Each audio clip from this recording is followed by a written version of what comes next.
Assalamualaikum warahmatullahi wabarakatuh. Alhamdulillah rabbil alamin wa bihi nasta'in ala umurid dunya waddin. Assalatu wassalamu ala nabiyyina Muhammadin wa ala alihi wa ashabihi wa man tabi'ahum bi ihsanin ila yaumiddin.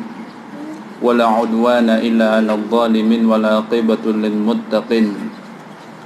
Asyhadu an la ilaha illallah wahdahu la syarika lah iqraran bihi wa tauhidan wa asyhadu anna Muhammadan abduhu wa rasuluhu la nabiyya ba'dah sallallahu alaihi wasallam tasliman mazidan.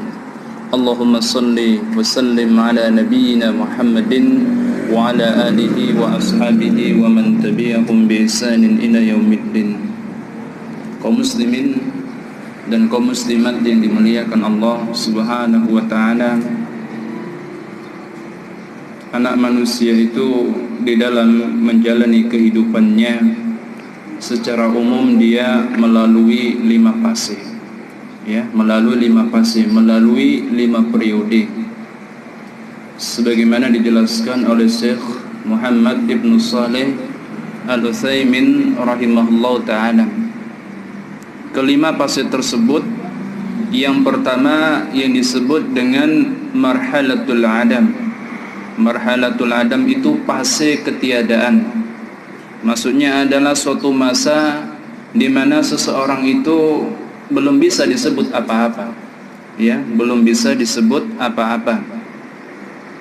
Sebagaimana firman Allah Subhanahu wa ta'ala, hal ata 'alal insani hinum minad dahri lam yakun syai'an madhkura. Bukankah telah datang kepada anak manusia itu suatu masa, ya, bukankah telah datang pada anak manusia itu suatu masa yang ketika itu dia belum bisa disebut apa-apa, disebut saja pun belum bisa, ya, dia baru sekedar merupakan catatan-catatan takdir yang tersimpan rapi dan terjaga di Lauhul Mahfuz di sisi Allah Subhanahu wa ta'ala. Ya, dan setiap kita telah melalui fase ini di mana kita baru sekedar catatan takdir. Kita sendiri belum ada, bahkan disebut pun belum bisa. Nah, ini fase yang pertama, marhalatul adam, fase ketiadaan. Kemudian yang kedua adalah marhalatul hamal atau marhalatul rahim, yaitu fase ketika anak manusia itu berada di rahim ibu-ibu mereka, ya, ketika anak manusia itu berada di dalam rahim ibu-ibu mereka kurang lebih 9 bulan lamanya, baik setelah ataupun sebelum ditiupkan ruh kepadanya, baik kemudian dia itu sempurna penciptaannya atau tidak, baik kemudian dia itu terlahir ke dunia atau tidak, ya, ini namanya marhalatul hamal. Sebagaimana Allah Subhanahu wa ta'ala berfirman di dalam surah Az-Zumar ayat yang ke-6, nakhluqum fi butuni ummahatikum khalqan min ba'di khalqin fi dhulumati thalas. Allah Subhanahu wa ta'ala berfirman, kami menciptakan kalian di rahim-rahim ibu kalian, khalqan ba'da khalqin, tahapan demi tahapan. Maksudnya janin itu tumbuh di rahim, tumbuh di dalam rahim itu melalui fase demi fase, setahap demi setahap. Nah, kemudian fi dhulumati thalasin, dalam 3 masa kegelapan. Di dalam ayat yang lain Allah Subhanahu wa ta'ala mengatakan mukhallaqatan wa ghayra mukhallaqatin. Di antara janin itu ada yang tumbuh sempurna dan ada yang tidak tumbuh sempurna. Ya, ini fase kedua dalam kehidupan manusia. Marhalatul hamal atau marhalatul rahim. Fase di mana anak manusia itu berada di dalam rahim ibunya. Iya.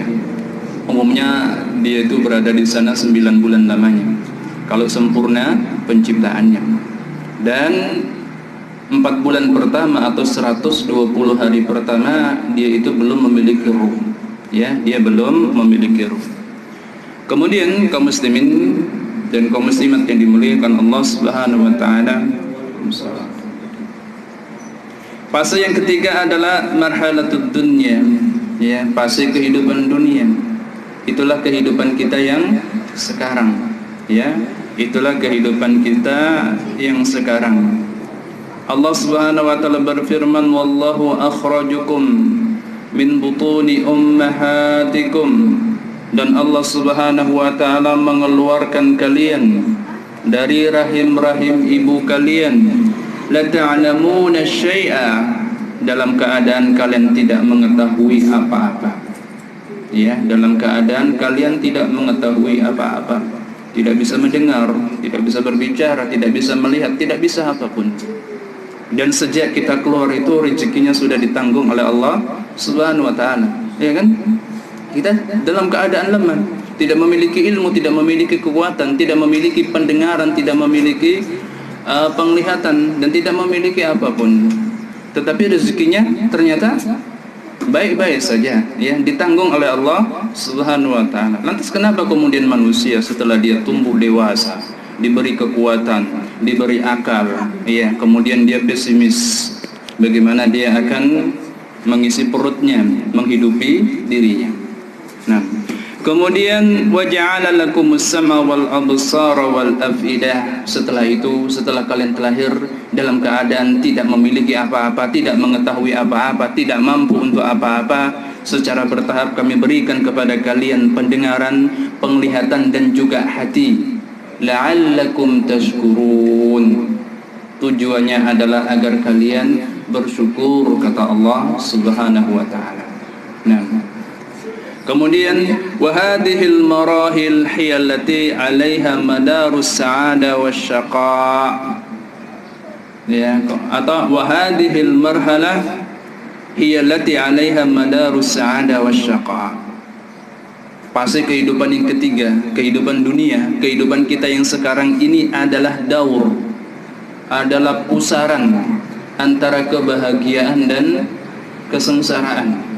Ya, antara kebahagiaan dan kesengsaraan, antara kesempitan dan kelapangan, antara gembira dan sedih, antara tawa dan air mata. Itulah kehidupan dunia. Nah, wahiya darul imtihan wa bitila, dan kehidupan dunia ini hakikatnya adalah darul imtihan, negeri tempat ujian dan negeri tempat dijatuhkannya musibah demi musibah oleh Allah Subhanahu wa taala. Sebagaimana firman-Nya, alladzi khalaqal mauta wal hayata liyabluwakum ayyukum ahsanu amalan. Dialah Allah Subhanahu wa taala yang menjadikan penghidupan dan kematian untuk menguji siapa di antara kalian yang terbaik amalannya. Nah, kaum muslimin dan kaum muslimat yang dimuliakan Allah Subhanahu wa taala, wa innama summiyat hayatud dunya bidunya lidunuwihi minal halaq. Kehidupan dunia itu dinamakan dengan dunia. Dunia itu, ya ikhwah wal akhwat, berasal dari kata dana yadnu, artinya dekat, ya. Dana yadnu itu artinya dekat. Kenapa kehidupan dunia disebut dengan dunia? Lidunuwihi ilal halak, karena dekatnya dia dengan masa kebinasaan, dengan masa kehancuran. Maksudnya kehidupan dunia itu hanya sebentar saja, hanya sesaat saja. Itu ya makna dari dunia. Dunia itu artinya sesuatu yang dekat. Ai dana ilal halak, dia dekat dengan kehancuran, dekat dengan kebinasaan. Ini yang ketiga, kehidupan kita yang sekarang ini, kehidupan dunia. Kemudian yang ketiga adalah marhalatul barzakh, fase kehidupan barzakh. Ya, fase kehidupan barzakh, atau disebut juga dengan marhalatul qubur, atau fase kehidupan kubur. Nah, kemudian barzakh itu sendiri sudah sering disebutkan, ya. Ana sudah beberapa kali menyebutkan makna dari barzakh. Barzakh itu secara bahasa adalah al-ha'il baina syai'aini. Ya, barzakh itu adalah sekat pemisah, tembok, hijab di antara dua hal. Itu makna barzakh. Ini secara bahasa. Sedangkan secara syar'i yang namanya barzakh adalah ma bainal mauti ilal ba'thi, adalah sebuah fase atau periode atau masa antara kematian sampai hari kebangkitan. Ini namanya barzakh. Karena periode ini memisahkan antara kehidupan dunia dengan kehidupan akhirat, ya. Karena periode alam kubur ini memisahkan antara kehidupan dunia dan kehidupan akhirat. Allah Subhanahu wa taala berfirman, "Wa mi waraihim barzakhun ila yaumi yub'atsun." Dan di belakang mereka, maksudnya setelah kematian mereka itu ada barzakh, ada sekat, ada pemisah antara mereka dengan kehidupan akhiratnya. Ila yaumi yub'atsun. Sampai kapan? Sampai mereka nanti dibangkitkan oleh Allah Subhanahu wa taala setelah tiupan sangkakala yang kedua. Itu barzakh. Nah, itulah alam barzakh. Maka alam barzakh itu tidak bisa dimutlakkan sebagai alam akhirat. Hakikatnya dia adalah muqaddimatul akhirah. Dia adalah pendahuluan, ya. Dia adalah pendahuluan dari kehidupan akhirat. Kehidupan akhirat yang sesungguhnya itu dimulai setelah hari kebangkitan. Hanya saja apabila fase-fase kehidupan anak manusia ini dibagi menjadi dua saja, kehidupan dunia dan kehidupan akhirat, ya, kehidupan barzakh itu mulhaq bil akhirah. Dia diikutkan, ya, digabungkan dengan kehidupan akhirat. Dalam beberapa konteks ayat dan hadis, ya, terkadang kehidupan ini dibagi menjadi dua saja. Kehidupan yang pertama dan kehidupan yang terakhir. Wal akhiratu khairul laka minal ula. Dan kehidupan yang terakhir itu lebih baik dibandingkan dengan kehidupan yang pertama. Kehidupan pertama itu kehidupan dunia. Masuklah di dalamnya tadi marhala al-hamal, pada masa fase di mana anak manusia berada di rahim ibu-ibu mereka. Sedangkan kehidupan barzakh itu masuk dalam kehidupan akhirat. Jadi kehidupan itu bisa dibagi menjadi dua saja, kehidupan yang pertama dan kehidupan yang terakhir. Makanya kehidupan setelah kematian secara umum atau kehidupan setelah hari kebangkitan secara khusus itu disebut dengan kehidupan akhirat, sebagaimana dijelaskan oleh para ulama, li ta'akhuriha minad dunya, karena dia datang belakangan. Dia datang setelah kehidupan akhirat dan setelahnya tidak ada kehidupan yang lainnya, ya. Itulah kehidupan yang terakhir. Nah, kaum muslimin dan kaum muslimat yang dimuliakan Allah Subhanahu wa taala, itu fase kehidupan barzakh. Dan yang terakhir adalah fase kehidupan akhirat, ya. Marhalatul akhirah fahiya ghayatul marahil wa nihayatul marahil. Ya, kehidupan akhirat ini adalah puncak dan akhir dari seluruh fase-fase kehidupan manusia. Ya, puncak dan akhir dari seluruh tahapan-tahapan kehidupan manusia. Meskipun di sana masih ada fase-fase lagi, ya, hari berbangkit, kemudian berdiri di mahsyar, kemudian setelah itu surga atau neraka, kekal atau tidak di neraka, ya. Tapi secara umum ini adalah fase terakhir dalam kehidupan manusia. Dimulai sejak kapan? Sejak hari kebangkitan, sejak ditiupkannya sangkakala untuk yang kedua kali. Nah, kaum muslimin dan kaum muslimat yang dimuliakan Allah Subhanahu wa taala, dan pada kesempatan pagi hari ini kita akan membahas fase kehidupan yang ketiga, yaitu kehidupan alam barzakh, kelanjutan dari kehidupan dunia kita. Ya, tadi sudah disebutkan, dunia itu innama sumiyat bid dunya lidunuwihi ilal halaq.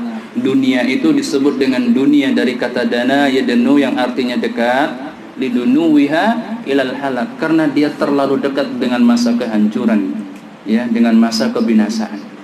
Ya, maksudnya kehidupan dunia ini tidak seberapa, sebentar saja, ya, dan pasti berakhir, kemudian beralih ke dalam kehidupan alam barzakh. Dan kehidupan alam barzakh itu, kaum muslimin dan kaum muslimat yang dimuliakan Allah Subhanahu wa taala, adalah kehidupan mungkin yang di sana seseorang itu mendapat nikmat dari Allah Subhanahu wa taala, tetapi juga mungkin mendapat adab dari Allah Subhanahu wa taala. Kuburan itu mungkin bisa menjadi tempat istirahatnya sementara waktu, sebelum istirahatnya yang sesungguhnya nanti di akhirat. Karena istirahat yang sebenarnya itu nanti di akhirat. Imam Ahmad rahimahullah pernah ditanya, "Ya Imam, mata yajidul mar'u ta'amar rahah?" Wahai Imam, kapan sih seseorang itu mendapatkan nikmatnya dan sempurnanya istirahat? Kapan seseorang itu bisa istirahat dengan sebenarnya? Ya, kemudian beliau mengatakan, inda awwali qadamin yada'aha fil jannah. Istirahat yang sempurna yang sesungguhnya itu adalah ketika seseorang untuk pertama kalinya menjejakkan kakinya di surga. Nanti setelah selesai segala sesuatunya. Akan tetapi bagi orang-orang yang bertakwa, kubur itu bisa menjadi tempat istirahatnya sementara waktu. Nah, karena kata Nabi sallallahu alaihi wasallam, al-qabru raudhatun min riyadil jannah aw hufratun min hufarin nar. Kuburan itu adalah salah satu taman di antara taman-taman surga. Ini kemungkinan yang pertama bagi orang-orang yang bertakwa. Al-hufratun min hufarin nar, tetapi mungkin juga dia adalah jurang di antara jurang-jurang neraka. Itu bagi orang-orang yang celaka, ya, yang kufur dan yang bermaksiat kepada Allah Subhanahu wa taala. Nah, kemudian kaum muslimin dan kaum muslimat yang dimuliakan Allah Subhanahu wa taala, wa inna masummiya bihayatil qubur bi'tibaril ghalib. Kehidupan setelah kematian, sebelum kehidupan akhirat, itu terkadang atau sering disebut sebagai kehidupan alam kubur. Ini berdasarkan kondisi umum. Maknanya apa? Umumnya manusia itu kalau meninggal dunia dikubur. Iya. Akan tetapi hukum-hukum alam kubur itu berlaku bagi siapa saja yang telah meninggal dunia, diwafatkan oleh Allah Subhanahu wa taala, sama saja dia dikubur atau tidak dikubur. Mulai dari masalah fitnah kubur, nikmat kubur, kemudian adab kubur, ini berlaku untuk mereka yang dikubur, atau mereka yang dimakan binatang buas, atau mereka yang jasadnya tercerai-berai karena jatuh dari pesawat, atau mereka yang tenggelam di lautan, atau mereka yang jasadnya dibakar. Ini berlaku bagi setiap orang yang telah diwafatkan oleh Allah Subhanahu wa taala dan dia memasuki kehidupan barzakh, kehidupan antara kematiannya sampai nanti hari kebangkitannya. Nah, penyebutan alam kubur itu hanya bi'tibaril ghalib, ya, dilihat dari keadaan umum. Manusia itu kalau meninggal dunia kemudian mereka dikubur. Wa mahadu wa mada wa mu'taqadu ahli sunnati wal jamaati annal insana idza mata yakunu fi na'imin aw adabin. I'tiqad atau keyakinan atau aqidah Ahlus Sunnah wal Jamaah itu menetapkan bahwasannya seorang anak manusia apabila dia telah meninggal dunia, otomatis dia berada di dalam kenikmatan atau dia berada di dalam azab. Sama saja dikubur atau tidak dikubur, ya. Ini keyakinan Ahlus Sunnah wal Jamaah. Anak manusia itu kalau sudah meninggal dunia pasti dia mendapat nikmat atau dia mendapat azab. Tidak ada kemungkinan yang ketiga, hanya dua kemungkinan ini saja. Wa ana, dan karena di sana ada orang-orang yang mengingkari nikmat dan adab kubur. Iya, di antaranya adalah orang-orang Mu'tazilah. Mereka mengingkari keberadaan nikmat dan adab kubur. Alasannya kenapa? Alasannya ada beberapa, yang sering mereka ungkapkan itu dua. Yang pertama, mereka mengatakan bahwasanya hadis-hadis yang menerangkan tentang nikmat dan adab kubur itu tidak mencapai derajat mutawatir. Dan ini klaim batil. Karena ada sedemikian banyak hadis-hadis tentang nikmat dan adab kubur, sebagiannya mencapai derajat mutawatir. Jadi klaim orang Mu'tazilah bahwasanya hadis-hadis tentang nikmat dan adab kubur hanya berpusar pada hadis-hadis ahad, ini tidak benar. Hadis itu ada dua macam, ada mutawatir dan ada ahad. Hadis mutawatir itu hadis yang diriwayatkan oleh para periwayat dalam jumlah yang sangat banyak untuk setiap generasinya, ya, atau untuk setiap tabaqatnya, mulai dari kalangan sahabat, kemudian tabi'in, atba'ut tabi'in, sampai kepada para imam muhaddisin. Hadis mutawatir itu otomatis sahih, ya, otomatis sahih. Karena orang yang demikian banyaknya ini tidak mungkin sepakat untuk berdusta. Mereka tinggal di negeri yang berbeda-beda, hidup pada zaman yang juga berbeda. Nah, contoh hadis mutawatir, tapi ini bukan hadis, ya, adalah Apa yang antum yakini? Indonesia merdeka tanggal 17 Agustus 1945. Antum dapat berita itu dari mana? Kok yakin? Yakin kan? Iya, Anda juga yakin. Kenapa? Berita ini diriwayatkan, dinukil oleh orang yang jumlahnya beribu-ribu. Tidak mungkin ribuan orang ini bersepakat di dalam kedustaan. Ya. Walaupun kalau diperiksa rawinya, periwayatnya itu tidak memenuhi kriteria periwayat hadis, ya kan? Apalagi ngikut standarnya Imam Ahmad. Menurut Imam Ahmad itu seseorang bisa diambil hadisnya kalau dia menjaga sholat witirnya. Dan yang membawakan hadis Indonesia Merdeka 17 Agustus 1945 udah antum periksa siapa-siapa saja orangnya. Tapi kita yakin, kenapa? Ini beritanya mutawatir. Hadis pun seperti itu, ya. Hadis itu ada yang mencapai derajat mutawatir. Dan orang-orang Mu'tazilah itu memiliki kaidah yang batil. Mereka mengatakan bahwasanya untuk urusan akidah, untuk urusan keimanan, untuk urusan keyakinan yang bisa dijadikan dalil hanya Al-Quran dan hadis mutawatir. Adapun hadis ahad yang diriwayatkan oleh orang dalam jumlah sedikit, bagi mereka itu tidak bisa dijadikan dalil untuk urusan akidah, untuk urusan keimanan. Kenapa? Kata mereka, kalau hadisnya hadis ahad itu tidak memberikan faidah keyakinan, itu hanya sangkaan saja. Maka bagi mereka hadis ahad itu cuma bisa dijadikan dalil untuk urusan ibadah dan muamalah. Ini batil. Hadis itu mau dia mutawatir, mau dia ahad, kalau ternyata sahih, berarti kan memang benar datang dari sisi Nabi sallallahu alaihi wasallam. Ya, tidak ada bedanya. Dia ahad atau dia mutawatir, ya, seluruh hadis itu kalau terbukti sahih bisa menjadi dasar untuk agama Allah Subhanahu wa taala. Baik untuk urusan akidah atau untuk urusan ibadah, juga untuk urusan muamalah. Kenyataannya orang-orang Mu'tazilah ini juga tidak konsisten dengan kaidahnya, karena mereka tidak membantah atau tidak mampu untuk menolak kesahihan hadis innamal a'malu binniyat. Innamal a'malu binniyat, sesungguhnya tiap-tiap amalan itu nilainya bergantung kepada niatnya. Ini hadis untuk urusan ibadah atau untuk urusan keimanan? Ibadah, iya. Makanya antum ibadah apa saja, rukun pertamanya pasti niat kan. Tapi kan ini menyangkut pokok keimanan kan, bahwasanya amalan itu diterima, ya, bergantung kepada niatnya. Untuk siapa seseorang itu beramal, untuk Allah Subhanahu wa taala atau untuk yang lainnya. Berarti kan ini hadis tentang usuluddin, tentang pokok agama, bahkan pokok yang paling pokok di dalam agama. Hadis ini tidak mereka tolak. Padahal hadis ini hadis ahad, ya, tidak mencapai derajat mutawatir. Dan hadis ahad itu terbagi menjadi 3. Yang pertama hadis masyhur. Ini kalau diriwayatkan oleh 3 orang atau lebih.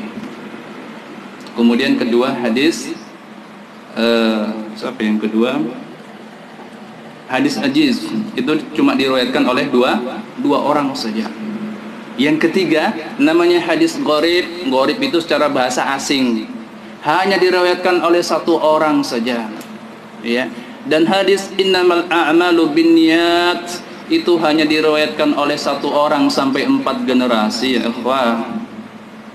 Dari kalangan sahabat Nabi sallallahu alaihi wasallam yang meriwayatkan hadis ini cuma Umar ibn al-Khattab. Tidak ada sahabat yang lainnya yang meriwayatkan innamal a'malu binniyat, ya. Dari sahabat Nabi sedemikian banyaknya orang, hanya Umar ibn al-Khattab. Akan tetapi apakah sahabat yang lain tidak pernah dengar, ya, perkataan ini langsung dari Nabi? Jelas bukan hanya Umar, ya. Jelas bukan hanya Umar yang mendengar hadis ini dari Nabi sallallahu alaihi wasallam. Jelas Nabi sallallahu alaihi wasallam itu tidak hanya berbicara berduaan dengan Umar, innamal a'malu binniyat. Akan tetapi ada banyak sahabat lagi yang mendengarnya, hanya saja mereka tidak meriwayatkan atau tidak ada generasi berikutnya meriwayatkan dari mereka. Yang sampai kepada kita adalah riwayat yang datang dari Umar ibn al-Khattab. Ini tabaqat pertama, generasi pertama. Dan tidak ada yang meriwayatkan dari Umar ibn al-Khattab kecuali Alqamah ibn Waqqas. Kemudian tidak ada yang meriwayatkan dari Alqamah ibn Waqqas kecuali Muhammad ibn Ibrahim at-Taimi. Kemudian tidak ada yang meriwayatkan dari siapa? Muhammad ibnu Ibrahim at-Taimi kecuali Yahya ibnu Sa'id al-Ansari. Jadi sampai 4 generasi hadis ini hanya diriwayatkan oleh 1 orang. Baru pada tabaqat yang kelima hadis ini diriwayatkan oleh orang dalam jumlah yang sangat banyak. Ini hadis ahad dan ini adalah hadis yang sangat pokok, ya kan? Ya, sangat pokok. Imam Bukhari memulai kitab kitab hadisnya, kitab sahihnya dengan hadis ini. Imam Nawawi juga. Ya, karena ini separuh dari agama. Ya, separuh dari agama. Itu yang pertama ya. Orang-orang Mu'tazilah itu mengingkari adab kubur dengan tuduhan bahwasanya hadis-hadis tentang nikmat dan adab kubur hanyalah hadis-hadis ahad. Iya.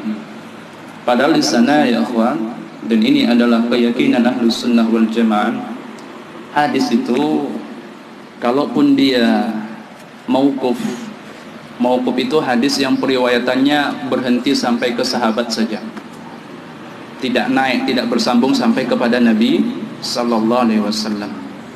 Ya, jadi ada hadis mauquf, ada hadis marfu'. Marfu' itu artinya diangkat, maksudnya periwayatannya bersambung langsung sampai ke Nabi sallallahu alaihi wasallam. Kalau mauquf terhenti kepada salah seorang sahabat. Di sana ada hadis-hadis mauquf, sanadnya yang mauquf. Ya, jalur periwayatannya terhenti sampai ke sahabat, tetapi hukumnya diangkat sampai ke Nabi sallallahu alaihi wasallam. Namanya mauquf isnadan wa marfu' hukman. Sanadnya terhenti sampai kepada sahabat, tetapi hukumnya bersambung sampai ke Nabi sallallahu alaihi wasallam. Ada beberapa hadis yang keadaannya seperti ini, sanadnya terputus sampai kepada salah seorang sahabat, tetapi hukumnya bersambung sampai ke Nabi sallallahu alaihi wasallam. Ya, ada beberapa kriteria hadis bisa dihukumi seperti itu, meskipun mauquf tapi marfu' secara hukum. Yang pertama, hadis yang berbicara tentang kaifiyah ibadah. Walaupun sahabat yang meriwayatkannya tidak mengatakan aku mendengar dari Nabi atau aku melihat Nabi, tetapi secara hukum itu dihukumi mereka pernah mendengarnya dari Nabi atau mereka pernah melihatnya dari Nabi. Karena untuk urusan ibadah nggak mungkin sahabat itu akal-akalan. Ya, tidak mungkin akal-akalan. Contohnya perbuatan Ibnu Mas'ud yang membuang dhamir mukhatab di dalam kalimat tasyahud.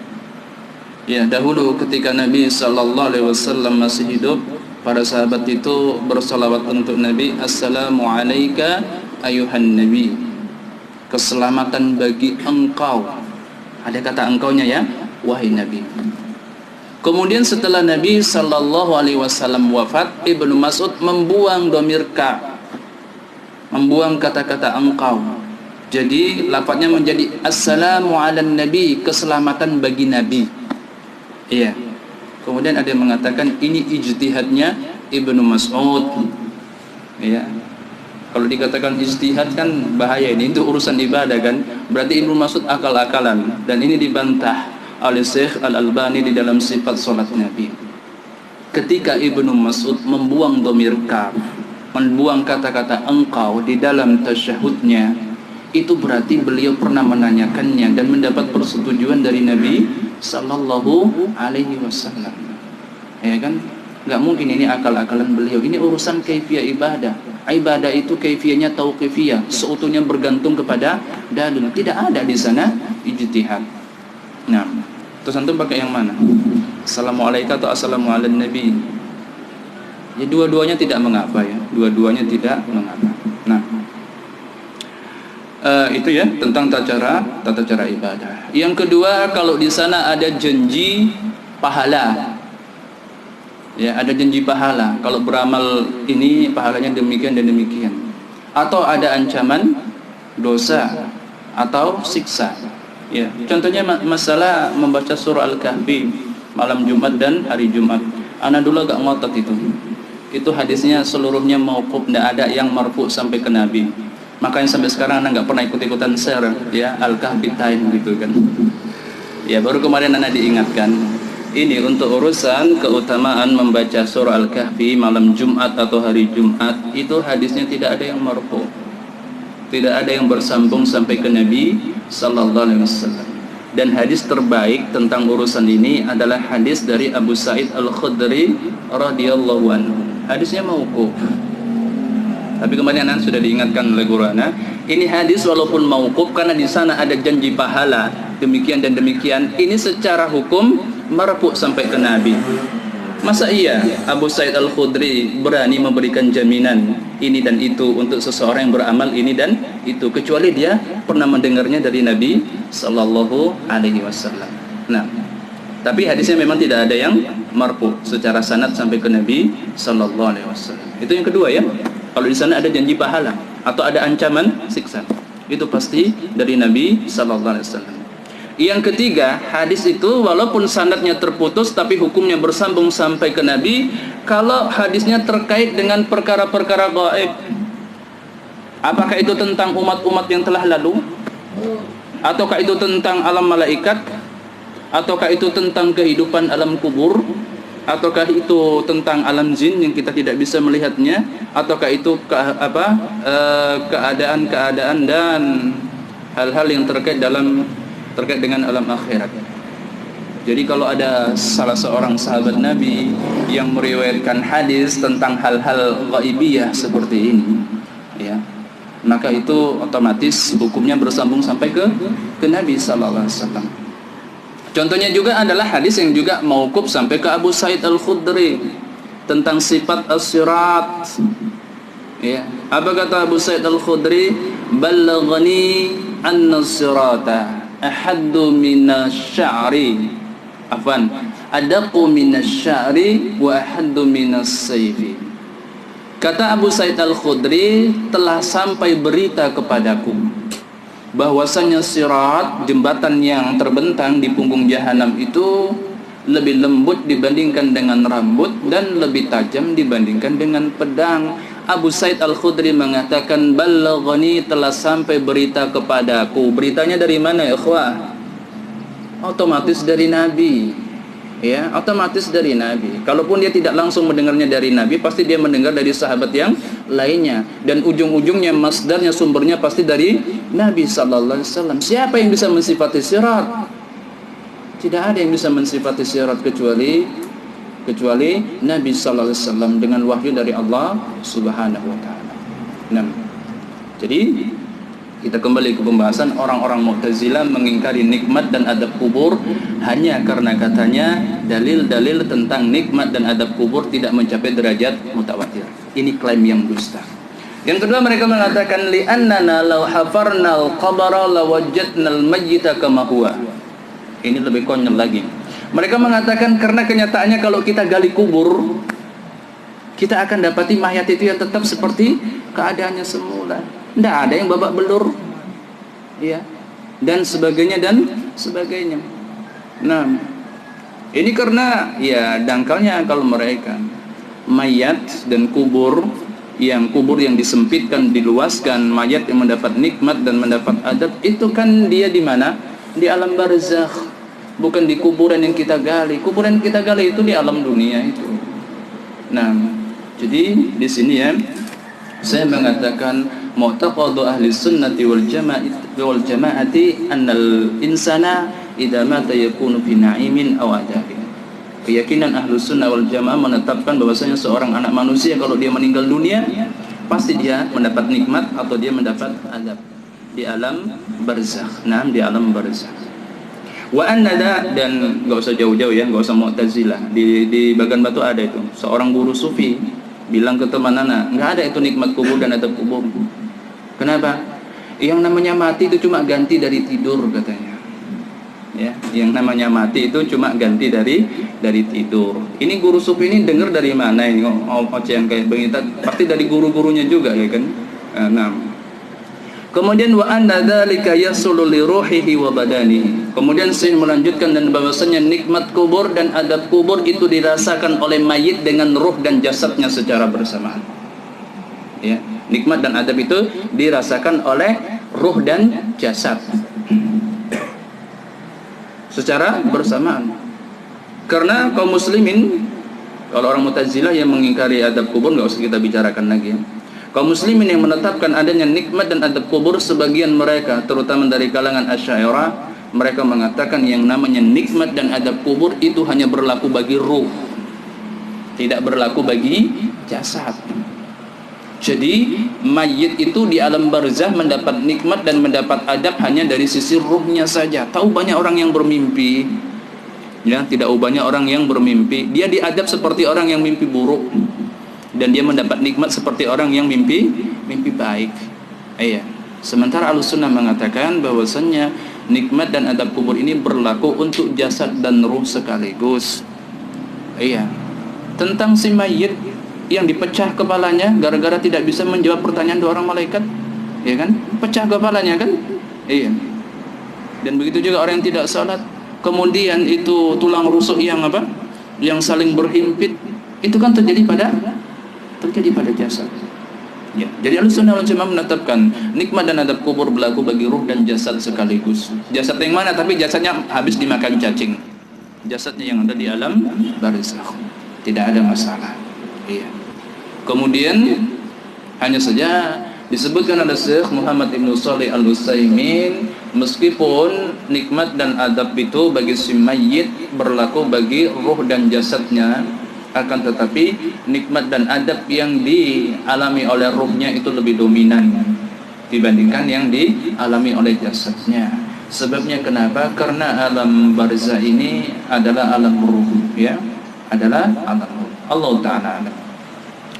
Kemudian beliau lanjutkan, wa anna ruha tabqa ba'da mufaraqatil badani, dan bahwasanya ruh anak-anak manusia itu tetap kekal. Ruh itu tidak pernah mati. Nah, dan bahwasanya ruh itu ketika dia pertama kali diciptakan, ditiupkan ke rahim ibu-ibu kita, ibu-ibu di rahim para ummahat 40 hari setelah 40 hari pertama, 4 bulan pertama atau 120 hari pertama, ketika untuk pertama kali ruh itu ditiupkan dan ruh itu ada, dia tidak akan pernah mati untuk selama-lamanya. Nah, yang mati itu jasad, ya, yang mati itu jasad.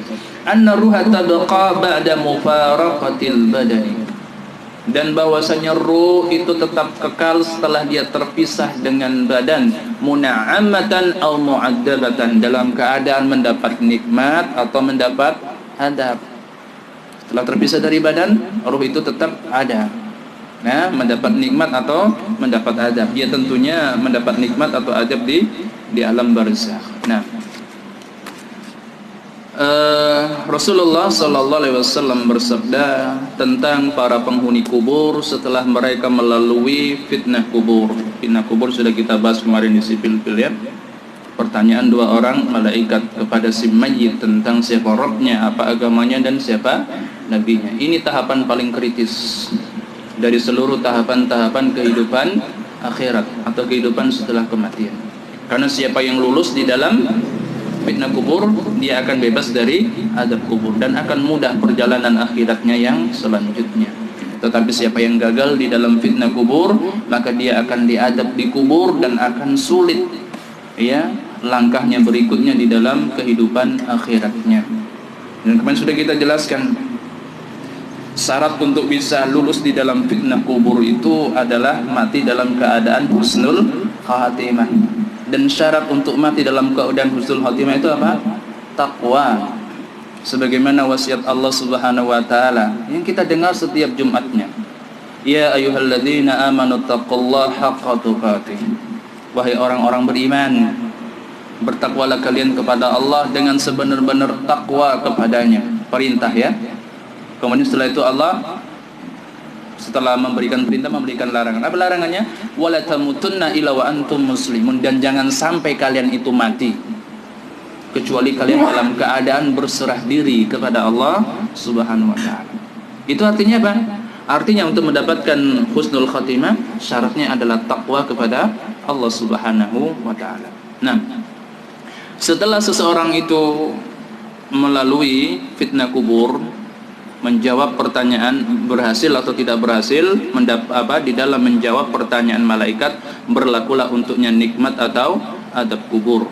Nah, Rasulullah SAW bersabda lil mu'min tentang mayit seorang mukmin, orang yang beriman, yang bertakwa kepada Allah Subhanahu wa taala, setelah dia mampu menjawab pertanyaan dua orang malaikat, fayunadi munadin minas sama an sadaqa abdi. Setelah si mayit bisa menjawab pertanyaan dua orang malaikat, akan ada penyeru dari langit yang mengatakan, an sadaqa abdi, sesungguhnya hambaku telah benar. Siapa ini yang berbicara ini? Sesungguhnya hambaku telah benar, ya, Allah, ya kan? Ya, manusia hambanya siapa? Hambanya Allah. Ya. Ini orang yang bertakwa setelah dia berhasil menjawab pertanyaan dua orang malaikat, fayunadi munadin minas sama an sadaqa abdi. Kemudian ada seruan dari langit yang bersuruh, sesungguhnya hambaku telah benar. Ya, sesungguhnya hambaku telah benar. Fa abrishuhu minal jannah. Ai fa abrishu firasan minal jannah.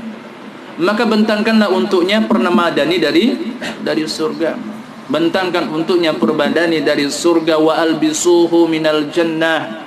Kemudian pakaikan untuknya pakaian dari surga. Waftahu lahu baban minal jannah.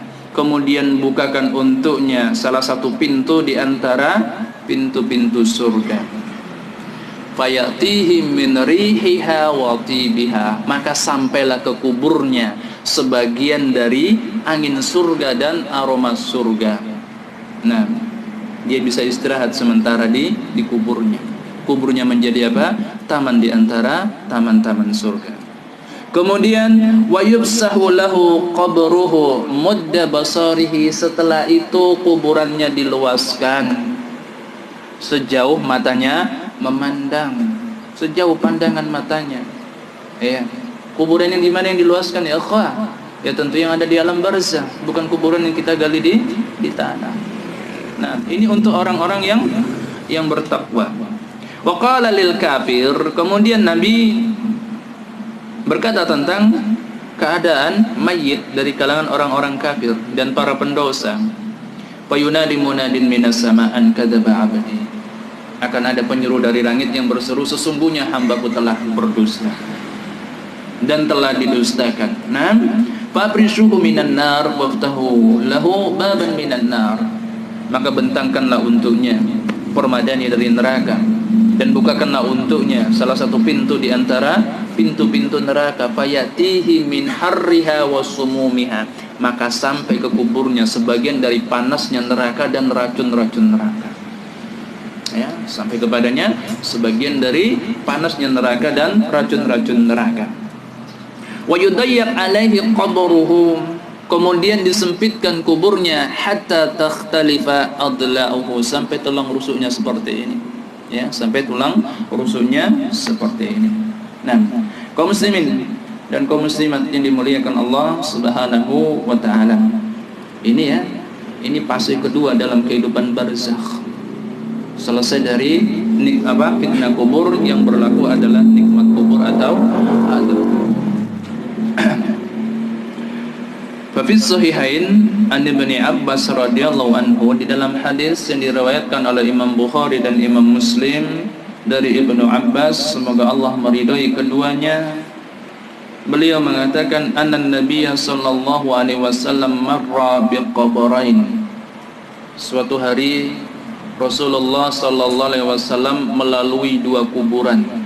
Ya, Rasulullah melalui atau melewati dua kuburan. Faqala, kemudian Nabi bersabda, innahuma la yu'adzabani. Sesungguhnya penghuni kedua kuburan ini sedang diadab. Ya, sesungguhnya penghuni kedua kuburan ini sedang diadab. Wa may yu'adzabani fi kabirin, dan keduanya itu diadab bukanlah untuk sesuatu yang besar. Bukan untuk sesuatu yang besar, maksudnya bukanlah sesuatu yang sulit untuk ditinggalkan. Kalau dosanya jelas dosa besar, nyatanya menjadi sebab adab kan. Nah, Nabi mengatakan wa yu'adzabani wa ma yu'adzabani fi kabirin. Keduanya diadab bukan untuk urusan yang besar, maksudnya urusan itu sebenarnya harusnya mereka mampu untuk meninggalkan. Nah, amma ahaduhuma, adapun salah seorang dari keduanya, fakana la yastabri'u minal baul. Orang yang pertama, penghuni kuburan yang pertama, dia itu diadab sebabnya karena dia tidak menjaga dirinya dari air kencingnya. Ya, dia tidak menjaga dirinya dari air kencing. Nah, dia kencing tidak dijaga pakaiannya dan jasadnya untuk terperciki air kencing, dan kemudian dia juga tidak beristinja atau istijmar dengan baik. Itu yang pertama. Wa amal akhar, adapun yang satunya lagi, fakana yamshi bin namimah. Yang satunya lagi dulu dia berjalan ke sana kemari dengan namimah. Namimah itu adu domba. Namimah itu bicara sama si fulan tentang si Alan. Si Alan itu demikian. Kemudian besoknya dia pindah berbicara kepada si Alan, ngomongin si fulan. Si fulan itu demikian. Akhirnya terjadi kebencian dan permusuhan di antara keduanya.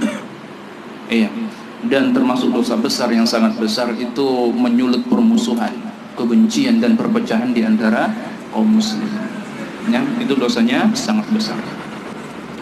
Kemudian thumada bijarida. Setelah itu Nabi sallallahu alaihi wasallam minta didatangkan pelepah kurma. Antum sudah pernah dengar ya? Setelah itu Nabi minta didatangkan pelepah kurma fasyaqqaha nisfain. Kemudian pelepah kurma tadi dibelah menjadi dua. Ya, dibelah menjadi dua, ditaruh yang sebelahnya ditaruh satu kuburan dan sebelahnya lagi di kuburan yang lainnya. Kan kuburannya dua tadi. Nah, faqal, setelah itu Nabi bersabda, la'alla yukhaffafu anhuma ma lam yaibasa. Mudah-mudahan adab untuk kedua penghuni kubur ini diringankan oleh Allah Subhanahu wa taala selama pelepah kurma ini belum mengering. Ya, selama pelepah kurma ini belum mengering. Di sini perlu diingatkan, perbuatan ini adalah kekhususan bagi Nabi sallallahu alaihi wasallam. Karena kenyataannya tak seorang pun di antara para sahabat yang melakukannya. Dan tidak ada riwayat dari Nabi, ya, Nabi melakukan hal yang seperti ini kecuali satu kali ini saja. Dan kepada kedua kubur ini saja. Tidak pernah dilakukan kepada kubur yang lainnya. Nabi tidak pernah mengulangi untuk kedua kalinya, apalagi untuk ketiga kalinya. Maka nanti kalau di dalam pembahasan syafaat, syafaat itu ada dua macam. Yang pertama syafaat khusus bagi Nabi sallallahu alaihi wasallam. Yang kedua syafaat umum. Maksudnya yang bisa memberikan syafaat bukan cuma Nabi, bukan cuma Nabi kita, tapi juga nabi-nabi yang lainnya, juga para malaikat, juga orang-orang saleh. Nah, dan hamba-hamba Allah lainnya yang diberi hak untuk memberikan syafaat. Ya.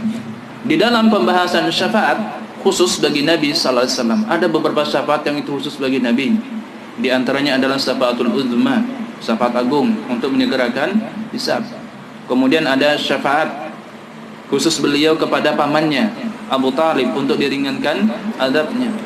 Kemudian ada syafaat beliau agar dibukakan pintu surga. Ini syafaat-syafaat khusus bagi Nabi kita sallallahu alaihi wasallam. Termasuk syafaat khusus bagi beliau adalah syafaat beliau untuk kedua penghuni kubur yang disebutkan di dalam hadis ini.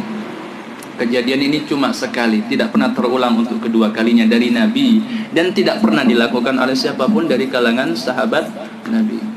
Jadi antum tidak perlu ikut-ikutan cari pelepah kurma, apalagi diganti pelepah sawit. Ya.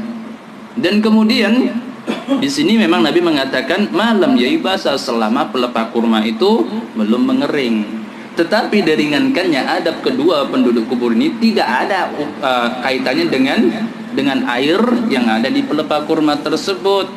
Karena kalau yang menjadi sebab adalah air yang ada di pelepah kurma harusnya nggak usah dibelah, kalau bisa diperbanyak, ya kan? Nah, maka hakikatnya kedua penghuni kubur ini diringankan adabnya oleh Allah Subhanahu wa taala, sebabnya adalah syafaat dari Nabi sallallahu alaihi wasallam. Nah, kita lanjutkan, itu tadi riwayat Bukhari dan Muslim. Sekarang riwayat Muslim dari Zaid ibn Thabit. Qal, beliau mengatakan, bainama Rasulullah sallallahu alaihi wasallam fi haitin libanin najjar ala baghlatihi. Ketika suatu hari Rasulullah sallallahu alaihi wasallam sedang jalan-jalan di perkebunan kurma milik Bani Najjar. Bani Najjar ini orang Yahudi, ya, yang hidup di pinggiran Madinah. Nah, ketika suatu hari Nabi sallallahu alaihi wasallam sedang berjalan-jalan di perkebunan kurma milik Bani Najjar, di atas seekor bighal. Bighal itu peranakan antara kuda dengan keledai, ya. Nabi mengendarai bighal. Nah, kemudian idhadat bihi fakadat talqihi. Tiba-tiba bighal itu mogok. Tiba-tiba bighal itu mogok, dan mogoknya mendadak hingga nyaris melemparkan atau menjatuhkan Rasulullah sallallahu alaihi wasallam. Ya, mogoknya mendadak. Nah, sehingga Rasulullah nyaris terjatuh dari bighal tersebut. fa idza aqbarun sittatun aw khamsatun aw arba'atun. Ternyata di depan itu ada kuburan. 4 atau 4 kuburan. Ini yang menyebabkan bingkol ini tadi mogok, ya, dan nyaris melemparkan Rasulullah sallallahu alaihi wasallam. Faqal, kemudian Nabi bertanya, "Man ya'rifu ashab hadhil qubur?" Siapa di antara kalian yang tahu siapa penghuni kubur-kubur ini? Siapa yang dikubur di kubur-kubur ini? Nah, faqala rajul ana. Kemudian ada seseorang di antara sahabat Nabi mengatakan, "Saya tahu ya Rasulullah, siapa penghuni kubur-kubur ini." Kemudian Nabi bertanya, Nabi tidak tanya namanya. Nabi cuma tanya, "Famata mata haula?" Kapan meninggal dunianya, kapan matinya orang-orang ini. Nabi tidak tanya siapa dia, anaknya siapa, penduduk mana. Nabi tanya kapan mereka ini meninggal dunia. Kemudian qal fil isyraq. Mereka meninggal dunia di masa kemusyrikan. Maksudnya di masa jahiliyah. Ini adalah kuburannya orang-orang musyrik, bukan kuburannya orang-orang beriman, bukan kuburan di antara umat Nabi kita sallallahu alaihi wasallam. Faqal, kemudian Nabi mengatakan, "Inna hadhil ummah tubtala fi kuburihim." Sesungguhnya umat ini, mereka ini diadab di kubur-kubur mereka. Ya, sesungguhnya umat ini, mereka itu diadab di kubur-kubur mereka. Kemudian Nabi mengatakan, "Falaula alla tudafinu tada'utullaha an yusmi'ukum bi'adabil qabri alladhi asma'u bihi." Min adabil qabri alladhi asma'u minhu. Nabi mengatakan, kalaulah seandainya bukan karena aku khawatir, bukan karena aku takut nanti sebagian kalian tidak mau menguburkan sebagian yang lainnya, pasti aku akan berdoa dan meminta kepada Allah Subhanahu wa taala agar Dia memperdengarkan untuk kalian adab kubur seperti yang aku dengar. Ya, seperti yang aku dengar. Ini nikmat ya ikhwah wal akhwat. Ini nikmat dari Allah ketika Allah Subhanahu wa taala itu menjadikan kita tidak mampu mendengar adab kubur. Ya, kenapa? Jeritan penghuni kubur itu bukan jeritan yang biasa. Kata Syekh Muhammad Ibnu Utsaimin, itu adalah jeritan yang luar biasa.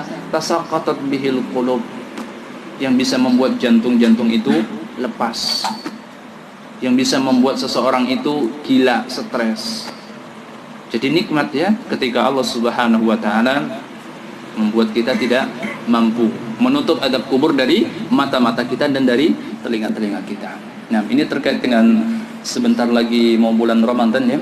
Ada syekh kita, anak lupa, Syekh Fadl Ilahi atau siapa. Beliau mengatakan, law annana nastati an nasma'a maqalahu ahlul qubur lawajadnahum yabkuna wa yatamannawna law annahum yuhyawna wa yub'asuna min kuburikum wa yudrikuna ma'ana yawman min Ramadan bihadhihi sana. Seandainya lah kita mampu mendengar apa yang dikatakan oleh para penghuni kuburan saat-saat sekarang ini, akan kita dapati mereka itu menangis. Kemudian yatamannawna, dia berharap, tapi harap dengan angan-angan kosong. Seandainya lah saja mereka itu dihidupkan lagi dan dibangkitkan dari kubur-kuburnya, kemudian mendapati bersama kita meski hanya 1 hari saja dari bulan Ramadan di tahun ini. Nah, kita lanjut ya.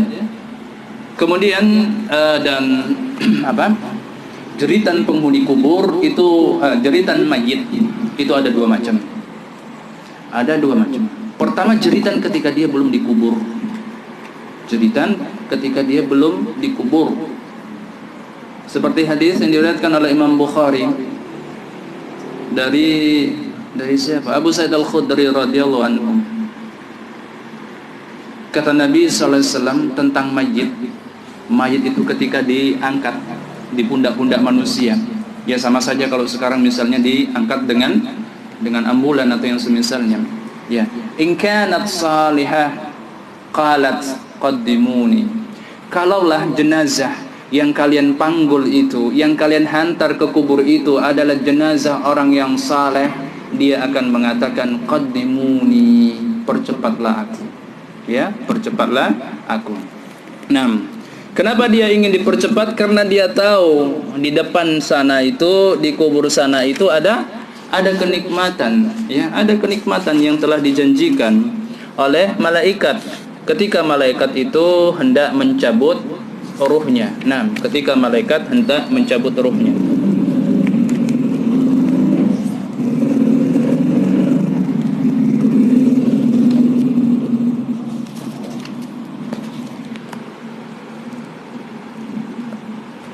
Di dalam hadis ya Barra ibnu Azib, Rasulullah sallallahu alaihi wasallam bersabda, yuqalu li nafsil mu'min, dikatakan kepada ruh orang yang bertakwa ketika hendak dicabut nyawanya, ya. Ini keadaan orang yang bertakwa ketika menghadapi sakaratul maut. Dikatakan kepada ruh orang yang beriman.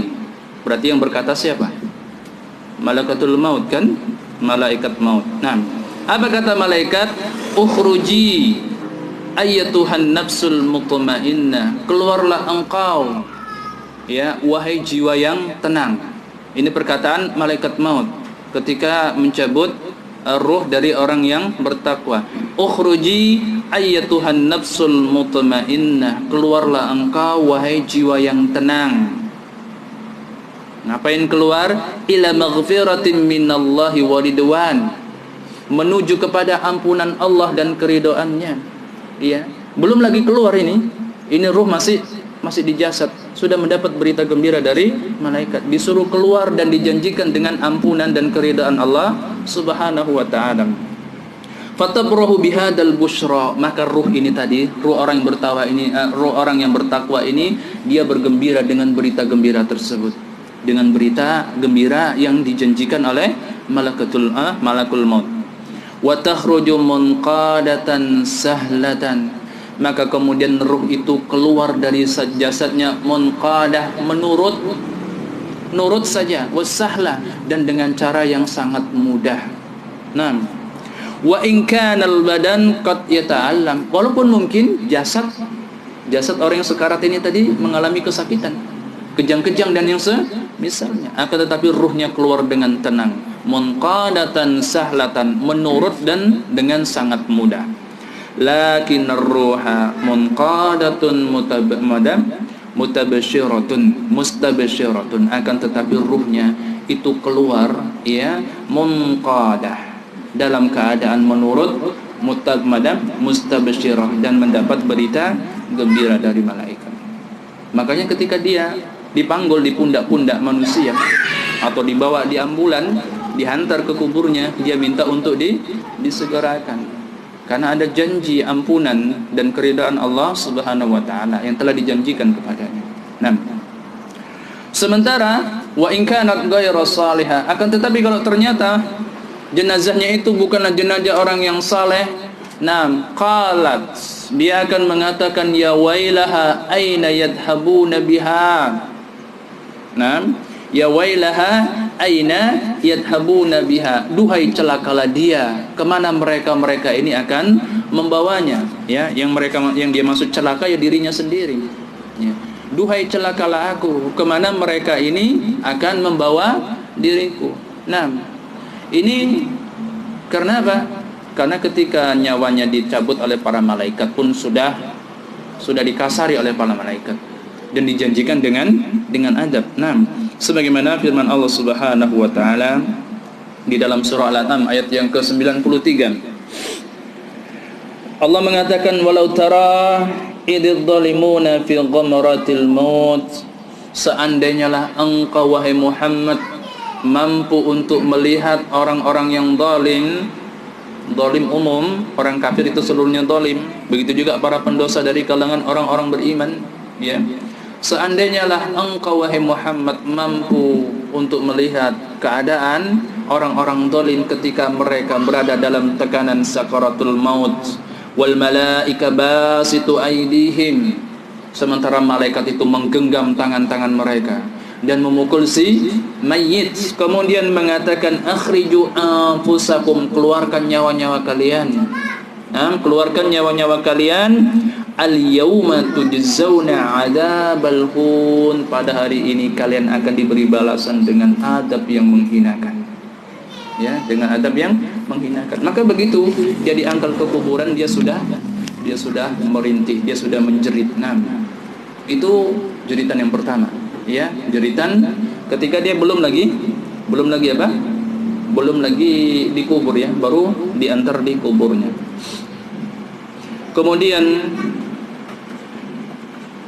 yasma'u sautaha kullu syai'in illal insan. Jeritan si mayit ini, jeritan orang-orang fasik dan orang-orang kafir ini ketika dihantar ke kuburan, ya, suaranya itu didengar oleh segala sesuatu yang ada di bumi ini kecuali anak manusia. Lau sami'aha lasa'iqa. Yang seandainya mereka mampu untuk mendengarkan jeritan tersebut, pasti mereka pingsan. Ya, pasti mereka pingsan. Adapun jeritan yang kedua, jeritan di kubur. Jeritan di kubur. Nah, ketika seseorang itu tidak mampu memberikan kesaksian yang baik tentang Nabi kita sallallahu alaihi wasallam. Rasulullah sallallahu alaihi wasallam bersabda, "Innal mayyita idza wudi'a fi qabrihi wa tawalla anhu ashabuhu."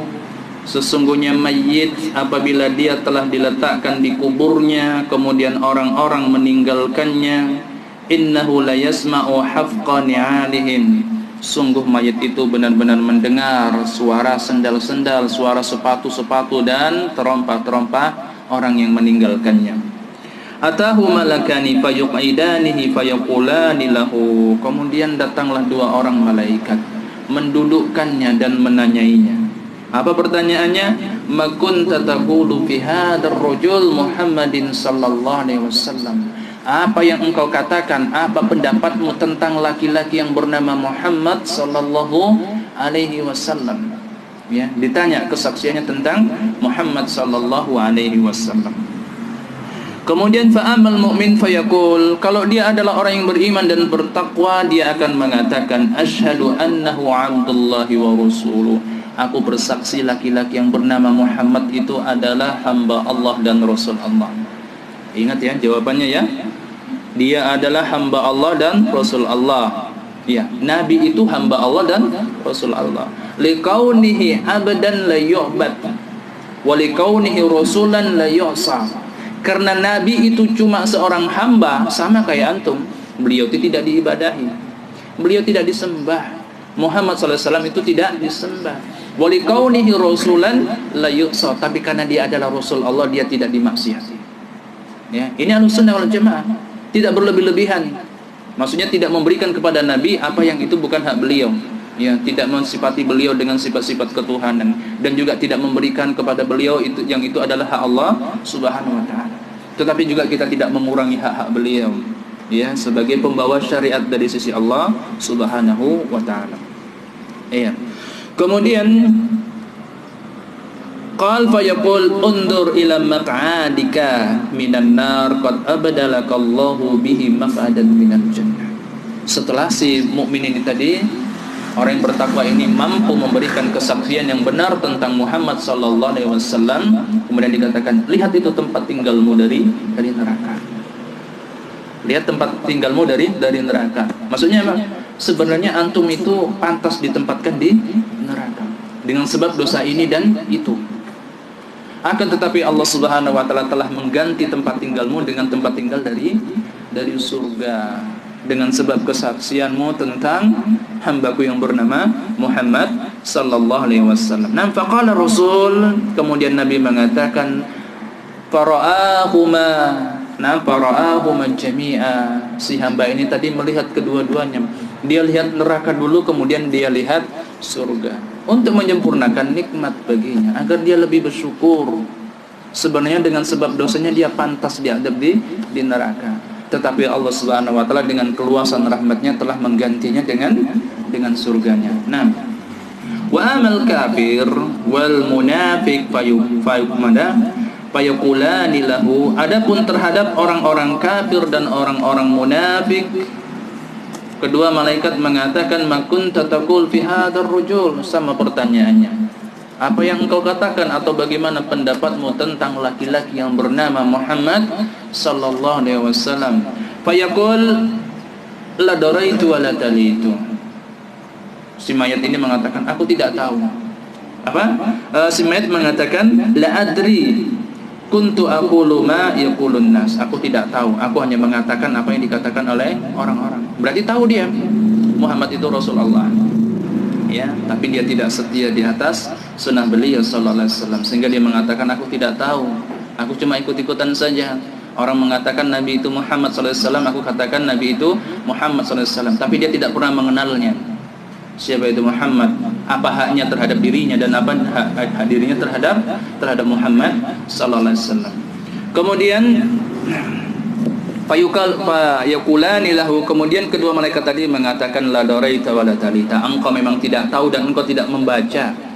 Engkau tidak tahu karena engkau memang tidak pernah cari tahu. Engkau tidak mau belajar, engkau tidak mau mengenal Muhammad sallallahu alaihi wasallam. Siapa dia? Apa hakmu terhadapnya dan apa haknya terhadap dirimu? Ya, ini perkataan dua orang malaikat. Tsumma yutrabu bimatarik min hadidin la yahmiluhu ahlu Mina baina udhunaihi. Kemudian setelah itu dia dipukul dengan palu yang terbuat dari besi. La yahmiluhu ahlu Mina, yang palu itu saking besarnya tidak mungkin sanggup dipikul oleh seluruh penduduk Mina. Yudrabu baina udhunaihi, ya, si mayit ini dipukul di antara kedua hidungnya. Di antara kedua hidung, berarti habis wajahnya. Fayasihu sayhatan yasma'uha kullu man fil ardi ila saqalain. Kemudian dia berteriak sejadi-jadinya, yang teriakannya itu didengar oleh segala sesuatu yang ada di bumi kecuali bangsa jin dan manusia. Ya, jadi kesimpulannya jeritan mayit itu ada dua. Pertama ketika dia dihantar ke kuburan, kedua setelah dia gagal menjawab pertanyaan malaikat dan tidak bisa memberikan kesaksian yang baik tentang Muhammad sallallahu alaihi wasallam. Nah, udah lama ya, tapi tanggung ini. Tambah lagi dikit ya. Ya, anak tambah 1, 2, 3 hadis saja. 6. Masih di dalam hadis Sahih Muslim, Nabi sallallahu alaihi wasallam mengatakan, idza faraba ahadukum minat tasyahudi al-akhir falyata'awad min arba'. Apabila salah seorang di antara kalian selesai dari tasyahud akhir, hendaknya dia berlindung kepada Allah dari 4 hal. Dari 4 hal, min adzabi jahannam wa min adzabil qabri wa min fitnatil mahya wal mamat wa min syarri fitnati al-masih ad-dajjal. Hendaknya dia berlindung kepada Allah Subhanahu wa taala, meminta perlindungan kepada Allah Subhanahu wa taala dari adab jahannam, adab neraka, kemudian adab kubur, kemudian fitnah kehidupan dan kematian. Termasuk fitnah kematian adalah fitnah kubur, ya. Wa min syarri fitnati masihid dajjal, dan dari dahsyatnya fitnah dajjal. Nah, nanti akan kita sebutkan asal usul dari doa ini sehingga dia dibaca oleh Nabi sallallahu alaihi wasallam. Kemudian di dalam hadis riwayat Al-Bukhari dan Muslim dari sahabat yang mulia Abu Ayyub Al-Ansari radhiyallahu anhu, beliau mengatakan, kharajan nabiyyu sallallahu alaihi wasallam wa qad wajabat asy-syamsu. Suatu sore Nabi sallallahu alaihi wasallam keluar dari rumahnya dan matahari nyaris tenggelam. Ya, suatu sore Nabi sallallahu alaihi wasallam keluar dari rumahnya dan matahari nyaris tenggelam. Fayasma'u sautan. Kemudian tiba-tiba Nabi mendengar suara. Ya, Nabi mendengar suara. Faqal, kemudian Nabi mengatakan, Yahudun tu'adzabu fi kuburiha. Orang Yahudi itu diadab di kuburnya. Ya. Karena memang setiap mayit di dalam kuburnya akan diperlihatkan kepadanya calon tempat kembalinya nanti di akhirat nanti, ya. Nabi mengatakan,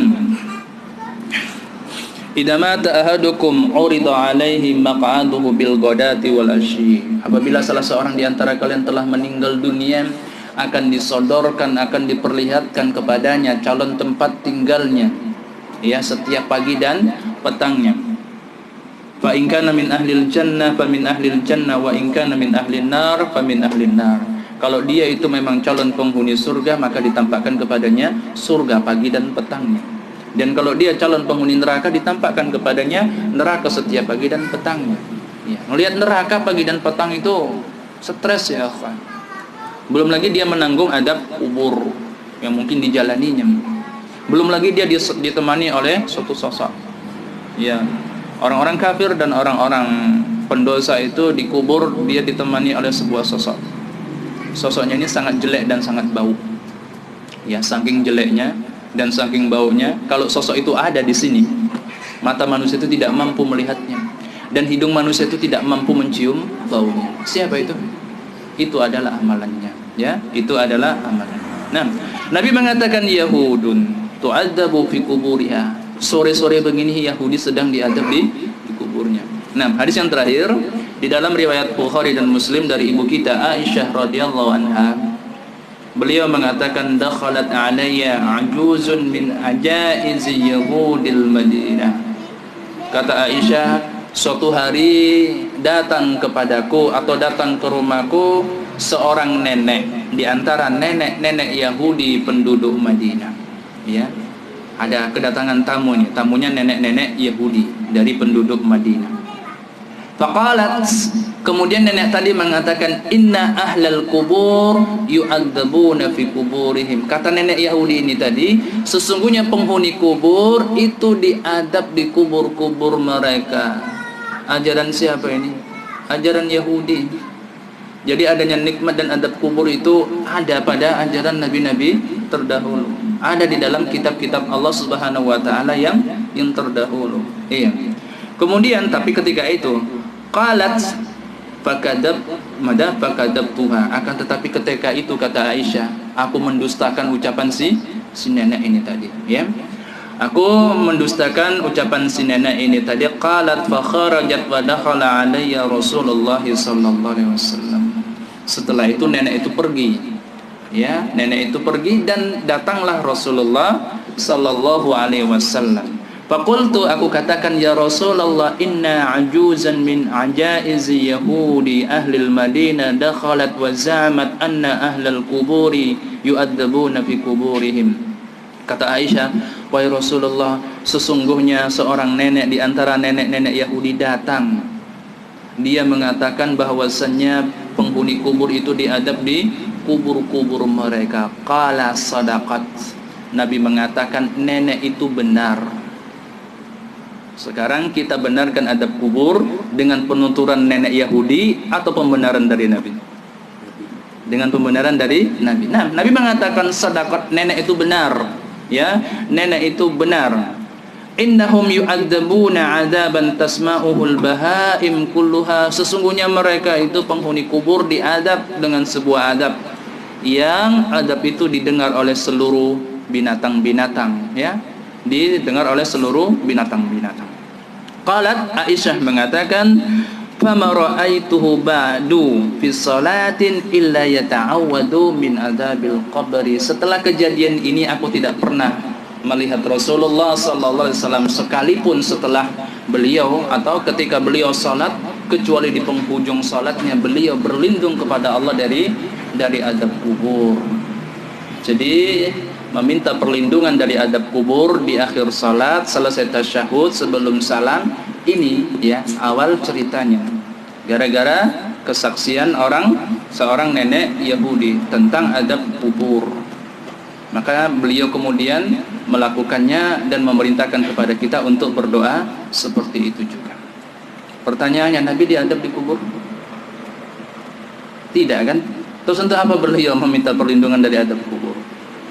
Sudah berkali-kali Anda sebutkan ya, seorang nabi itu kalau dia melakukan sesuatu tidak mesti dia butuh dengan apa yang dilakukannya. Ya, ada kalanya dia melakukan itu untuk memberikan teladan terbaik bagi umatnya. Karena seorang nabi wajib menjadi teladan yang terbaik untuk seluruh kebaikan-kebaikan. Nabi minta untuk dimudahkan hisabnya, Allahumma hasibani hisaban yasira, sementara beliau adalah orang yang bebas dari hisab. Nabi minta ampun kepada Allah 70 kali, 100 kali atau bahkan lebih. Beliau tidak punya tanggungan dosa. Dan begitu juga beliau meminta perlindungan kepada Allah dari adab kubur ini untuk dua hal.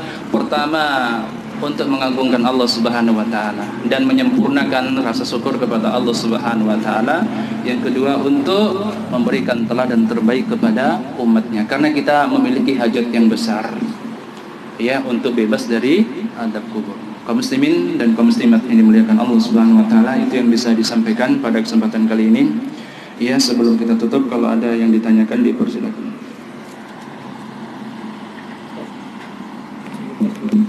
Assalamualaikum Ustaz. Assalamualaikum. Saya mau bertanya, bolehkah kita menikahi seorang akhwat yang belum resmi bercerai menurut hukum agama, akan tetapi suaminya sudah tidak menafkahinya?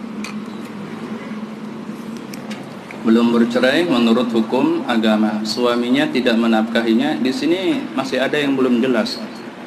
Itu sudah habis masa iddahnya atau tidak, dia sudah ditalak oleh suaminya atau tidak, gitu kan?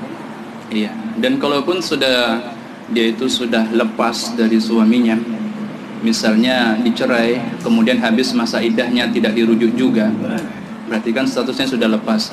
Walaupun masih bisa dinikahi lagi oleh suaminya selama itu masih talak pertama atau kedua.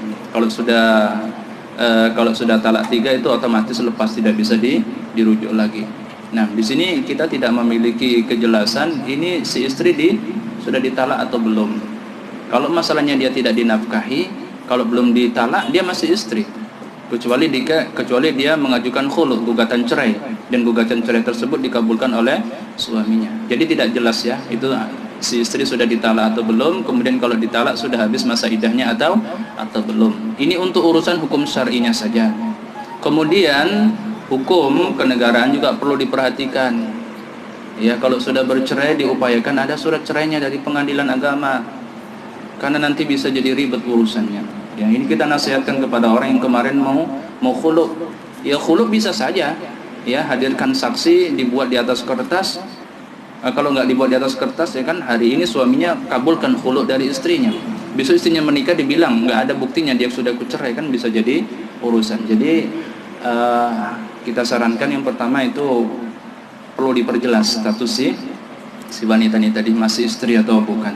Kemudian yang kedua, kalaupun dia sudah berpisah dengan suaminya, ya secara syar'i itunya administrasi pernikahannya diselesaikan agar tidak ada hal-hal yang tidak perlu terjadi di kemudian hari. Iya, Pak.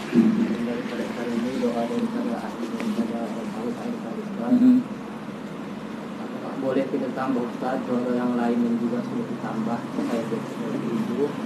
Dan penulisannya itu saya buat dengan sholawat sallallahu ala nabiyina Muhammad. Bolehkah ditambah dengan seperti itu? Iya. Dalam lafaz yang lain Nabi sallallahu alaihi wasallam mengatakan idza tasyahada ahadukum falyata'awwad min arba. Apabila salah seorang di antara kalian tasyahud, maksudnya tasyahud yang terakhir, hendaknya dia berlindung kepada 4 hal tadi yang sudah kita sebutkan tadi.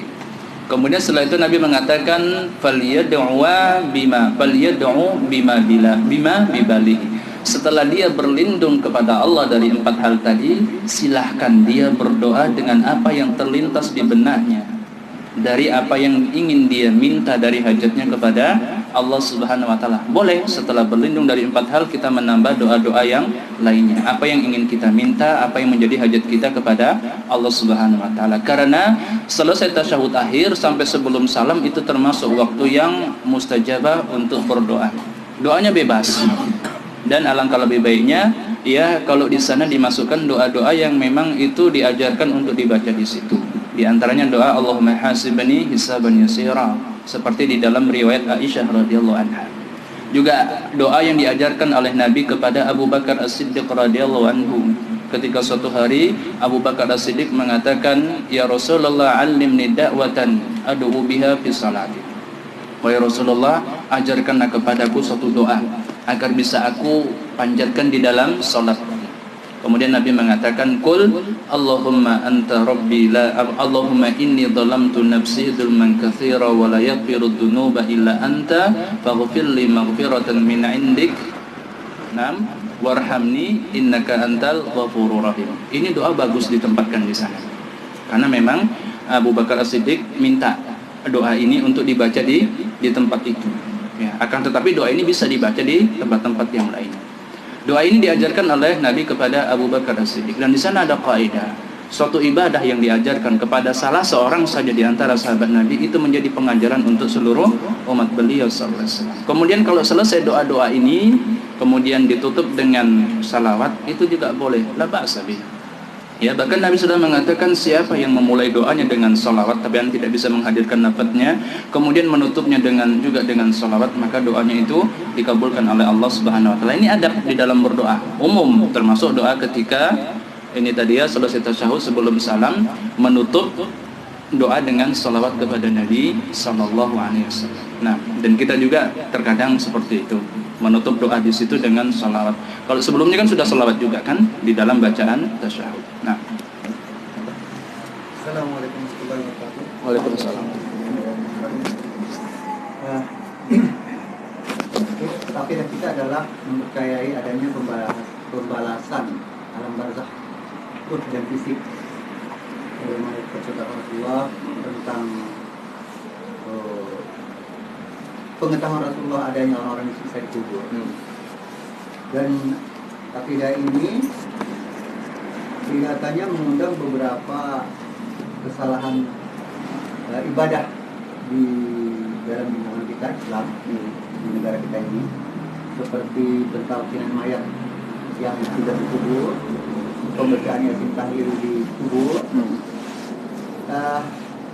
Maaf kalau tadi Anda coba pahami yang Ustaz terangkan, ada 3 profil yang Anda minta lebih jelas lagi, mungkin ada dalil-dalil lebih menegaskan pemahaman supaya ini tidak salah. Adanya roh, adanya tubuh fisik yang bukan bangkai. Roh, fisik, dan bangkai. Bangkai inilah yang dicabut tadi nyawanya. Jadi contoh pada kasus remuknya rusuk sampai terlipat dan pecahnya kepala, itu tubuh yang mana? Karena secara biologis kita sudah biasa membongkar kuburan, mayat itu baik-baik saja sebagaimana adanya kita yang mengkuburkan sebagai saksinya, dan kita juga membongkarnya sebagai saksinya. Sangat saya demikian saja Ustaz, untuk memperbaiki akidah daripada. Karena apabila kita mempersoalkan, itu bid'ah, jangan talqinkan mayat itu. Oh, saya tidak cerita sama bangkai. Saya tahu bahwasanya di kubur ini ada roh yang hidup yang mendengarkan saya. Mungkin Ustaz, kurang mohon maaf untuk Nah, mengenai masalah talqin, itu ada hadis sahih dari Nabi sallallahu alaihi wasallam. Beliau mengatakan, laqinu mautakum la ilaha illallah. Itu kalau kita terjemahkan secara harfiah, maknanya adalah talqinlah orang-orang yang mati di antara kalian. Ini yang kemudian dipahami oleh sebagian kaum muslimin, orang itu sudah mati masih bisa diajak berbicara, kan begitu ya. Nah, padahal yang benar kata para ulama, mauta di sini bukan benar-benar mati, tapi orang yang berada di dalam tekanan sakaratul maut, seperti firman Allah Subhanahu wa taala tentang orang yang sakit keras dan dia khawatir akan meninggal dunia dalam sebuah perjalanan, dia diperintahkan untuk berwasiat. Idza asaba ahadukumul maut, apabila salah seorang di antara kalian ditimpa kematian, kemudian disuruh berwasiat, berarti kan belum mati. Ya, orang yang dalam tekanan sakaratul maut atau sangat khawatir dia sebentar lagi akan diwafatkan oleh Allah Subhanahu wa taala. Nah, jadi makna dari perkataan Nabi, lakinu mautakum la ilaha illallah, talqinlah orang-orang yang hampir mati di antara kalian dengan kalimat la ilaha illallah. Dan karena inilah juga yang dilakukan oleh Nabi sallallahu alaihi wasallam. Ya, beliau mentalkin orang yang dalam tekanan sakaratul maut. Dan talqin itu bahasa kita mendikte, membimbing orang itu untuk mengucapkan syahadat tauhid. Syahadat tauhid saja yang paling penting, la ilaha illallah. Kalau dia bisa mengucapkan 2 kalimat syahadat, tidak mengapa. Nah, kemudian itulah yang menjadi sebab yang terjadi di sebagian masyarakat, orang kalau sudah meninggal dunia kemudian orang rame-rame mengucapkan la ilaha illallah. Begitu juga kalau sudah selesai dikubur, ya ditalkin lagi dengan kalimat la ilaha illallah. Dan ada yang menyengaja berbicara kepada si mayit, ya fulan unadika fastami', wahai fulan, aku memanggilmu, maka dengarkanlah baik-baik. Sayatika malakani wa yas'alanika an rabbika wa dinika wa nabiyyika. Akan datang kepadamu dua orang malaikat. Kemudian keduanya bertanya kepadamu tentang Rabbmu, agamamu dan nabimu. Faqul rabbi Allah wal islamu dini wa Muhammadun sallallahu alaihi wasallam nabi. Maka jawablah, kalau Rabbku adalah Allah, Islam itu agamaku, dan Muhammad adalah nabiku. Ini tidak ada contohnya dari Nabi sallallahu alaihi wasallam. Dan itu terjadi di Solo ya. Kita saksikan, maksudnya guru kami menyaksikan. Dan ternyata yang meninggal itu mayat perempuan, tapi dari tadi dipanggil dengan panggilan laki-laki, ya fulan, unadika, kan begitu. Nah, ini yang membuat keyakinan seperti ini juga diantaranya hadis Nabi. Nabi mengatakan innal 'abda idza wudi'a fi qabrihi wa tawalla anhu ashabuhu fa innahu la yasma'u qur'ani alihim. Sesungguhnya seorang hamba itu apabila telah diletakkan di kuburnya kemudian orang-orang meninggalkannya dan dia benar-benar mendengar suara sendalnya, kan begitu. Yang mendengar jelas ruhnya, bukan telinganya, kan begitu. Iya, tetapi di sini tidak ada dalil kalau si mayit juga bisa diajak bicara. Mendengar sendal, iya, karena itu beritanya datang dari Nabi sallallahu alaihi wasallam. Tapi kalau kita katakan si mayit bisa mendengar, maksudnya ruhnya bisa mendengar ucapan kita dan bisa mengikuti bimbingan kita, ini harusnya butuh dalil lagi, kan? Dan harusnya juga sudah dicontohkan oleh Nabi sallallahu alaihi wasallam. Ini kan perkara yang penting, kalau bisa dibimbing mayat itu, ya, ketika sudah dikuburnya harusnya ini ada contohnya dari Nabi sallallahu alaihi wasallam. Jadi didengarnya suara sendal oleh si mayit, oleh ruhnya jelasnya, itu tidak bisa dikiaskan bahwasanya si mayit juga bisa diajak berbicara, bisa ditalkin setelah dikubur, ya, dikuburnya. Nah, itu pertama Pak ya.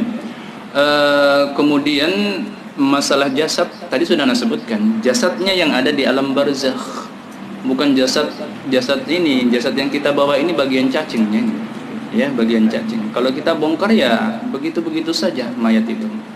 Walaupun ada beberapa hal di mana Allah menampakkan itu, adab kubur itu tampak bagi sebagian manusia, kan. Ada kubur yang terbakar dan yang semisalnya, ya. Tetapi itu hanya kejadian-kejadian yang nadir istilahnya, jarang atau langka terjadi. Akan tetapi sebenarnya itu tadi, kubur yang diluaskan, kemudian jasad yang mendapat nikmat atau adab, itu bukan jasad yang kita bawa, ya, bukan jasad yang kita bawa. Adapun ruh itu sendiri itu tidak diketahui dengan pasti dia di mana, apakah dia adapun ruh itu sendiri, ya, dia ada di kuburnya, dia ada di kuburnya dalam keadaan mendapat nikmat atau mendapat adab. Secara umum dia mendapat nikmatnya tadi kan secara umum kan nikmat dengan ruh, tetapi ada kalanya juga bersambung dengan jasad. Ya, jasad yang diganti, bukan jasad yang kita bawa itu. Jasad yang kita bawa itu ya bagian dari siapa? Bagian dari cacing, ya. Maka begitu juga jasad yang dibakar, jasad yang hancur, yang tidak ada masalah.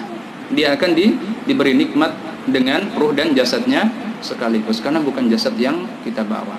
Nah, adapun ruh siapa? Ruh siapa itu? Ruh para syuhada, mereka itu terkadang berada di surga, di perut burung-burung surga yang singgah dari satu tempat ke tempat yang lainnya. Di sana juga tidak ada kepastian itu ruh selalu di dalam surga. Karena asalnya, ya, seseorang itu kalau meninggal dunia dia berada di alam barzakh. Begitu juga dengan siapa? Dengan Amr bin Luhai yang dilihat oleh Nabi menyeret khususnya di neraka. Berarti neraka sudah ada isinya, kan? Sudah ada isinya. Ya, Amr bin Luhai yang pertama kali merubah agama Ibrahim menjadi agama berhala penduduk. Itu kan qatra itu Amran ibn Luhai yajuru qasbahu finnar. Sungguh aku melihat, kata Nabi ketika beliau dimi'rajkan, aku melihat Amr bin Luhai itu menyeret isi perutnya di neraka. Nah, itu berarti neraka sudah ada isinya. Tapi tidak ada kepastian bahwasanya mereka sudah berada di neraka terus-menerus. Karena asalnya orang yang sudah meninggal dunia itu ada di alam barzakh sampai nanti hari kebangkitan. Jadi kalaupun mereka di surga atau di neraka itu sifatnya temporer, ya, sifatnya temporer. Asalnya mereka ada di alam barzakh. Dan nikmat serta adab itu asalnya untuk ruh dan terkadang juga untuk jasad, bukan jasad yang dibawa. Kalau jasad yang dibawa, enak lah orang-orang Hindu itu kan dibakar, tidak mendapat adab, karena tidak ada lagi yang mau diadab jasadnya, kan gitu ya. Tidak ada yang rusuk yang bisa patah. Ya. Tidak ada rusuk yang bisa patah lagi. Nah, juga tidak ada tulang ekor yang bisa, kan tulang, kalau manusia itu nanti kan diciptakan, dibangkitkan dari tulang ekor. Tapi itu bukan syarat seseorang itu dihidupkan lagi. Allah bisa saja menghidupkannya meskipun tulang ekornya hancur, dibakar. Iya. Kalau dalam keyakinan Hindu, kenapa jasad itu dibakar? Itu karena karena jasad itu, ruh itu terikat dengan jasad. Jadi dibakar itu agar ruh itu bisa dengan mudah naik ke alam nirwana, kan dalam bahasa mereka seperti itu. Nah, jelas baik? Boleh disambung sedikit Ustaz? Iya, Pak. Nah, jadi kembali ke jasad ketiga tadi, profil ketiga tadi. Ketika hari berbangkit, maka Allah akan menyatukan seluruh tulang-tulang dan membalikan ruh-ruh kepada jasad-jasadnya. Iya. Jasad yang dimaksud, jasad yang mana yang dimaksud? Jasad, ya Allah Subhanahu wa taala menciptakan untuk kedua kalinya, ya, menciptakan kama bada'na awwala marrah nu'iduhu, sebagaimana kami menciptakan mereka untuk kedua kalinya, maka kemudian kami mengembalikan kehidupan mereka untuk kedua kalinya.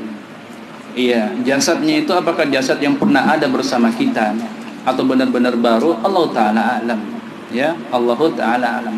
Tetapi kalau jasad yang sudah sempat hancur kemudian disatukan lagi oleh Allah Subhanahu wa taala, Allah Subhanahu wa taala Maha mampu untuk itu. Hanya saja penciptaan untuk yang kedua itu nanti kita dalam keadaan yang tidak sama dengan yang sekarang. Kita itu nanti satu usia dan kita itu nanti seukuran bapak kita Adam, ya. Seukuran bapak kita Adam 30 hasta, kurang lebih 15 meter. Ya, 15 meter. Kalau yang dulu lagi yang dihidupkan, ya, kita cuma segini gitu.